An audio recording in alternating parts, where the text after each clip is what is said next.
What's up guys, it's Lonely MMA, and today I'm going to be doing top 5 fighters that I would not be scared at all if I got into an altercation with. Now I'll start off by giving you my tale of the tape. I am about 5'8", I am 135 pounds soaking wet. And about my fighting background, you ask? Well, that stands at a whopping 0-0. I admittedly have never been in a single fight in my entire life. Actually, scratch that. I just had a Winter Soldier type flashback when those words just came out of my mouth because a year or two ago, me and one of my good friends got into a fight while we were on vacation, and let's just say the fight did not end well for me. It lasted about a whopping 20 seconds of us just rolling on the ground, and that was that. We were cool the next day. But enough with the nonsense. Without further ado, let's get straight into this. Now, let's just state the rules. I'm doing a scenario in my head for every one of these fighters where I'm at a bar and one of my friends comes over to me and goes, "Yo, we're about to fight this dude over here." And they point to that UFC fighter. And at number 5, I'm going to go with Stephen Wonderboy Thompson. I honestly couldn't think of a last person to put on this list. I really just had 4 big ones in my mind, so I pulled out a crafty move because I think if one of my friends said, "Yo, we're about to get into a fight with these people," and I saw that it was Stephen Wonderboy Thompson, I'd be so confident that I could defuse the situation because he is just such a nice and likable dude. So I honestly wouldn't be too worried, but if shit did go south and he started opening up a can of whoop ass on us, I would not like my chances at all. But I'm just so confident that I could easily just be like, "Steven, listen, it was just a big misunderstanding, we can all get along here, let's go take a shot together. You like shots? Let's go, buddy." And I just know he would be like, "Yeah, you know what, we're good, man." God, I love that dude. But on to the bigger and better ones, the ones that I made this list with them in my mind. Coming in at number 4, I got Yusuf Zalal. After what I saw in that Calvin Kattar fight with him running around from a 40-year-old walking corpse of a man named Calvin Kattar, absolutely showing no will to fight back because he knew he was up 2-0, was some of the biggest pussy shit I've ever seen in my life. And I just don't see what he could do to me. I mean, he could land that one knee, but if he doesn't land a knee on me, what else is he gonna do? Because no way I'm in a bar and I'm letting another grown man armbar me in front of all the patrons watching. I swear to God, he'd probably just back around the whole entire time circling the bar. Everyone would be like, what's going on here? And I wouldn't even know what's going on. But let's say he did get me to the ground and had me in a pretty risky submission spot. I'm biting nutsack to get out of that submission. So that's not a threat to me at all. And along with it, the guy talks like he just tried doing that thing with the helium balloon where it makes your voice wicked high pitched. He just permanently stuck like that. So that itself is just another reason why I wouldn't be frightened at all.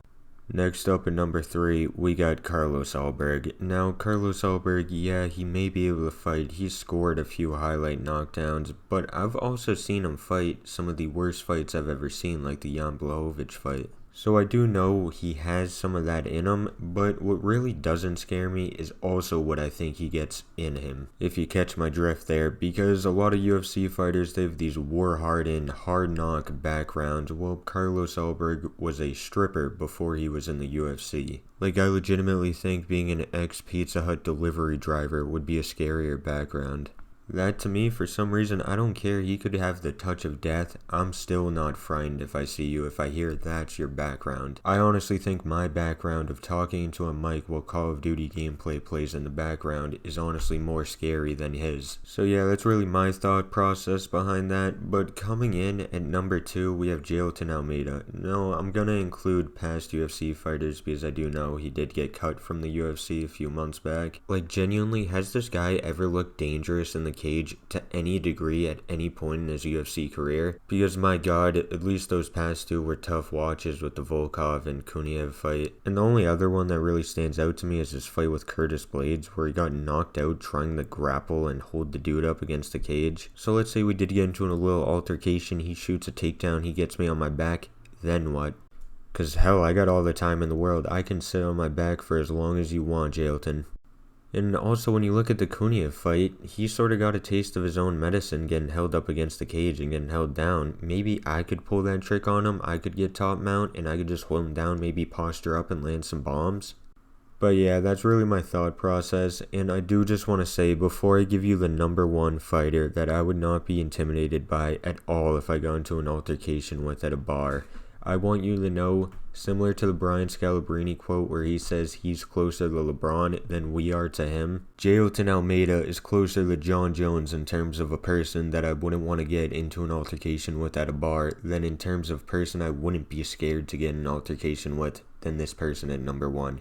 Because coming in at number 1, we have Khalil Roundtree. Because for a sport that is so masculine, I don't know how a man who is such a crybaby almost got to the top of it. And now, I'm not really talking about his story on how he got to the UFC and his background. To be fair, that stuff is actually pretty motivating and pretty cool. I'm more so talking about the stories that come out about him being the most sensitive person. And if I was about to get into a fight with Roundtree, I'd probably just be like, you know what, Khalil, you look ugly today. Your shirt looks ugly, go change it right now for me.